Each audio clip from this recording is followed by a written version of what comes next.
برادران اسلام، السلام علیکم۔ بلوچ ٹی وی سے میں ہوں صابر بلوچ۔ دوستو، بلوچ تاریخ کے حوالے سے میں نے 8 قسطیں بیان کیے ہیں بلوچ تاریخ کے، اور آج یہ بلوچ تاریخ کے حوالے سے 9واں قسط ہے۔ 8ویں قسط میں نے سیستان اور مکران کے بلوچوں کا اسلام قبول کرنے کے واقعے اور ان کا اسلام کیسے قبول کیا، اور حجاز بن یوسف کے تشدد کے بعد بلوچ انہیں عراق سے ہجرت کر کے سیستان آئے، تو وہاں بلوچ کتنے عرصہ امن کے ساتھ رہے، اور پھر اموی دور حکومت، عباسی دور حکومت کے 23ویں خلیفہ انہوں نے بلوچوں کے ساتھ ایک دھوکے سے جنگ کیا، ایک دھوکہ اور گھٹیا قسم کا۔ تو آج انشاءاللہ میں اس جنگ کا تاریخ بیان کرنے کی کوشش کروں گا۔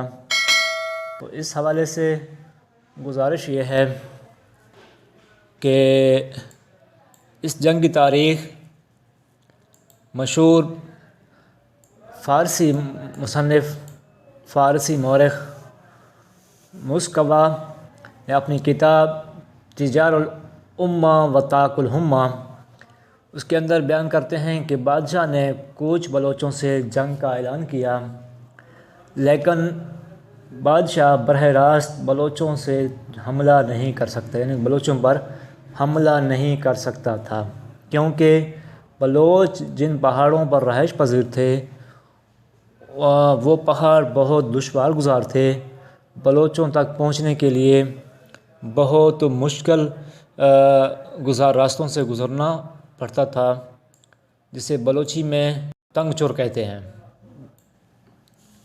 تو اگر بادشاہ حملہ بھی کرتا تو ان کا جو تنگ راستے تھے، جو تنگ چوروں پر اگر بلوچ بیٹھ جاتے تو نہ صرف بادشاہ کے اس حملے کو روکتے، الٹا بادشاہ کی فوج کا بھی نقصان کر دیتے۔ یعنی کہ مشکل گزار راستوں پر اگر بلوچ ایک ایک بھی بیٹھا ہوتا تو جیسے ہی بادشاہ حملہ کرتا اس کی فوج بھی ایک ایک کر کے اس دشوار گزار راستوں سے آگے بڑھنے کی کوشش کرتا، تو بلوچ ان پر بآسانی ان کے حملہ کو روک سکتے، الٹا ان کو مار بھی سکتے تھے۔ تو بادشاہ نے اس سلسلے میں ایک بہت بڑا لشکر بھیج کر اس پورے پہاڑی علاقے کو گھیر لیا، اپنے حصار میں لیا، تاکہ کوئی بھی باہر نہ نکل سکے۔ کچھ عرصہ کے بعد ایسے کرتے رہے، ایسا گزر گیا، لیکن بلوچوں کو اس گھیرے کا بھی کوئی اثر نہیں ہوا، کیونکہ پہاڑ کے اوپر بلوچ اپنا زندگی کا معمول کام کاج کرتے رہے۔ نیچے بادشاہ کا فوج تھا، بادشاہ کا فوج اوپر نہیں جا سکتا تھا، بلوچ نیچے نہیں آ سکتے تھے۔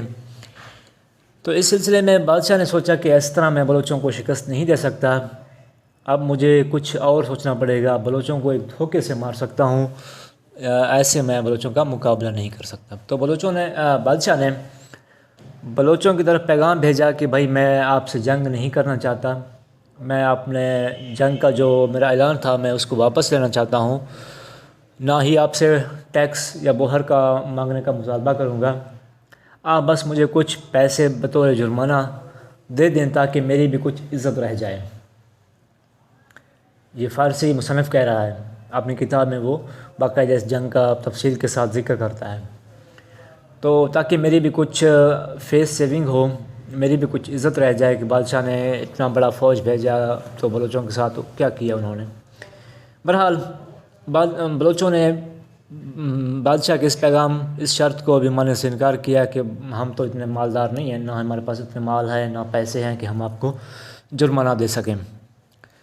تو بادشاہ کے اس شرط کے بعد بھی بلوچوں نے جب انکار کیا تو بادشاہ نے کہا کوئی بات نہیں، اگر آپ کے پاس پیسے نہیں ہیں، مال نہیں ہے تو کوئی بات نہیں، آپ خانہ بدوش ہیں، پہاڑوں پر رہنے والے ہیں، آپ کے پاس مال وغیرہ ہیں، تو آپ کے پاس اپنے رکھوالی کے لیے، اپنے مال مویشیوں کی رکھوالی کے لیے بڑے اچھے نسل کے کتے آ سکتے ہیں، تو آپ بطور ہر گھر مجھے ایک ایک کتا جرمانہ دیں، تو پھر بھی میں آپ سے راضی ہو جاؤں گا، اپنا فوج کو واپس بلاؤں گا اور آپ سے دوبارہ جنگ یا جرمانے کا مطالبہ نہیں کروں گا۔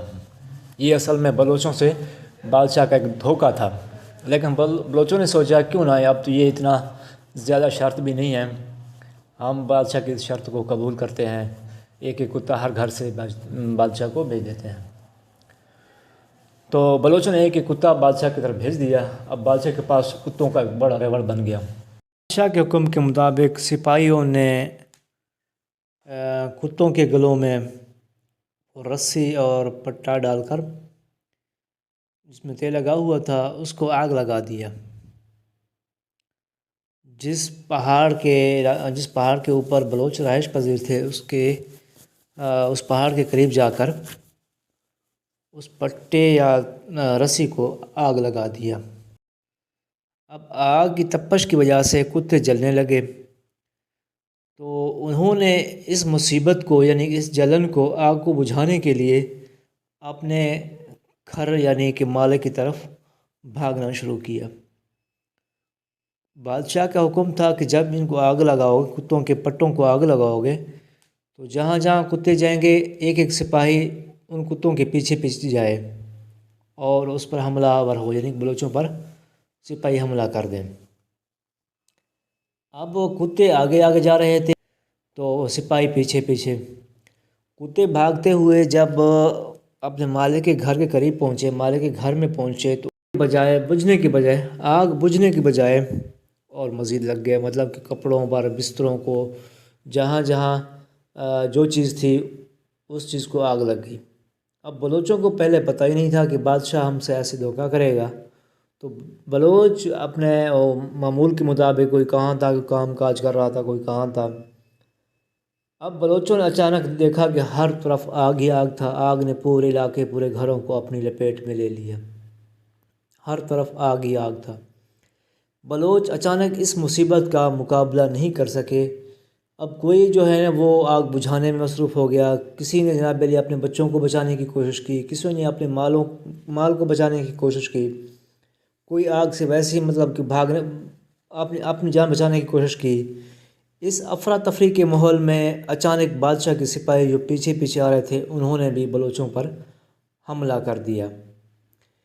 اس طرح بادشاہ نے ایک گھٹیا اور بزدلانہ طریقے کا جنگ کر کے بلوچوں کو اس جنگ سے شکست دیا۔ اس جنگ سے کافی بلوچ مارے گئے، شہید ہو گئے، کچھ بلوچوں نے کرمان کے دوسرے علاقوں کی طرف ہجرت کیا، کچھ جو ہے وہ مکران میں اپنے دوسرے بلوچوں کے پاس آ گئے۔ اس کے بعد تقریباً 61 سال بلوچ امن کے ساتھ زندگی گزارتے رہے، امن کے ساتھ رہے۔ 61 سال کے بعد سن 422 ہجری میں بلوچوں کے ساتھ اس طرح کا ایک اور گھٹیا، ایک اور بزدلانہ جنگ کیا گیا۔ یہ گھٹیا جنگ کس بادشاہ نے، کس خاندان کے بادشاہ نے کیا، یہ میں انشاءاللہ اپنی اگلی قسط یا بلوچ تاریخ کے اگلے حصے میں بیان کرنے کی کوشش کروں گا۔ فی الحال مجھے اجازت دیجیے، اپنا خیال رکھیں، اللہ آپ کو خوش رکھے۔ السلام علیکم۔